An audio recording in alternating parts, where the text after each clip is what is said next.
Sophie Silpa, avocate spécialiste du droit américain. On vous résume un petit peu le programme de Donald Trump, mais c'est vrai qu'on a vu des choses qui sont assez consternantes. C'est vrai qu'on a vu des invectives lancées à l'égard de Kamala Harris, voilà, comme quoi elle aurait un QI assez bas, qu'elle serait inapte, voilà. Et de l'autre côté aussi, on vous dit que voilà, qu'il est complètement instable. Alors c'est vrai que sur les personnalités, puisque là on est à quelques jours, donc tout se joue, on est là avec effectivement des invectives qui peuvent paraître assez brutales.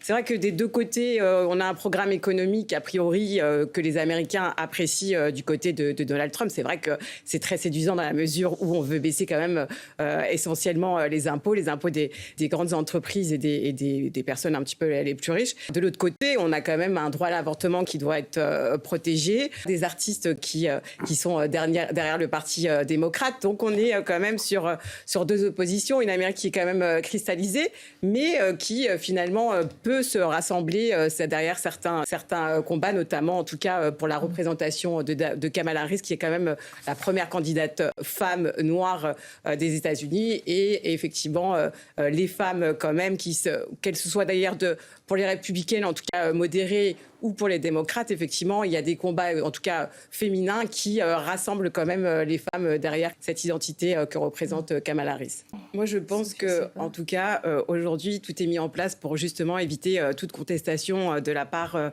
d'un parti ou de l'autre.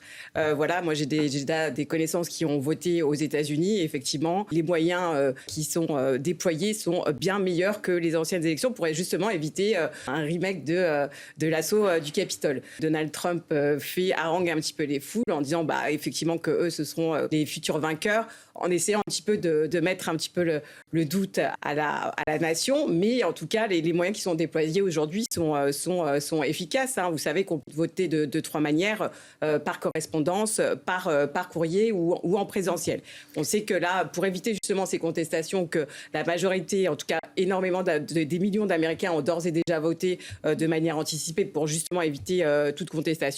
Et effectivement, après, l'élection va continuer par le vote en présentiel. Donc bon, je pense que malgré tout, les élections vont se dérouler dans le calme, sachant qu'en plus, Donald Trump a toujours un procès en cours par rapport à l'assaut du Capitole. Donc je pense qu'il est quand même assez échaudé. J'ai entendu précédemment que les dés étaient jetés et que finalement cette élection était pliée. Mais bon, moi je suis toujours partisane du fait que tant qu'on n'a pas franchi la ligne d'arrivée, on n'a pas gagné.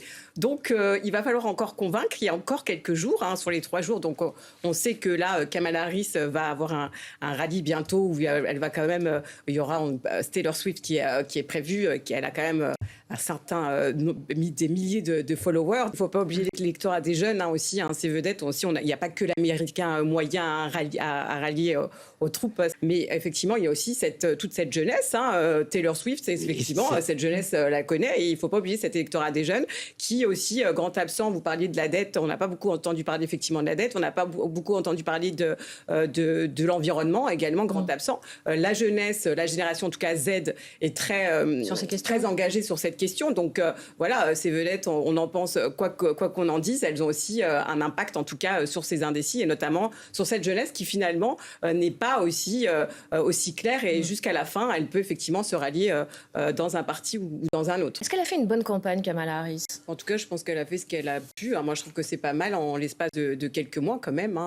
Elle est vice-présidente. En tout cas, elle essaie d'insuffler un souffle nouveau. Voilà, elle se détache aussi de Biden. Ça ne veut pas dire qu'elle se désolidarise, mais en tout cas, elle essaie de marquer une identité pour effectivement insuffler quelque chose de nouveau. Et je trouve en tout cas, elle fait, selon moi, en tout cas, les choses bien. Après, on apprécie son programme ou pas, mais en tout cas, elle reste dans un niveau, en tout cas, d'opposition qui est quand même assez en tout cas, digne, ce qui n'est pas forcément le fait de l'autre parti.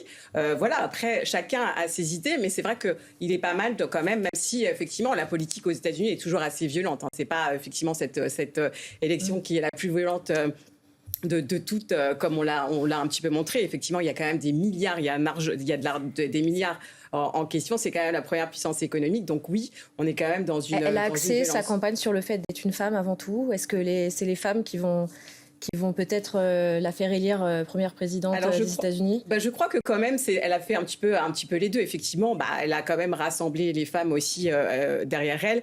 Beaucoup de femmes qui étaient peut-être indécises, qui finalement se sentent représentées, parce que aussi c'est pas mal aussi dans un électorat de se dire que voilà, on se sent aussi représenté. Comme il y a effectivement eu toujours des hommes, peut-être que effectivement les femmes elles se sentaient pas représentées, ou peut-être qu'elles n'avaient pas forcément envie de voter. Et même si maintenant il y a des femmes qui n'adorent pas forcément au programme de Kamala Harris, le fait simplement de se sentir représentée les motive à pouvoir aller voter. Ce qui chagrine effectivement, c'est le discours, le programme très bien. Il a un programme économique qui est le sien, mais c'est haranguer effectivement les foules, créer un petit peu la confusion, motiver un petit peu ses partisans pour effectivement peut-être aller dans un climat docilité. Et là, on le soulève à nouveau en se disant voilà que même que les Américains ont peur du résultat quand même des élections. Chez les électeurs de Donald Trump, tous les propos qui ont été prononcés autour, par exemple là le cas de Liz Cheney, faire référence à quand même un potentiel peloton d'exécution. C'est quand même on me demandait si effectivement il y avait un cadre juridique aux États-Unis. Bien évidemment quand même qu'il y a un cadre.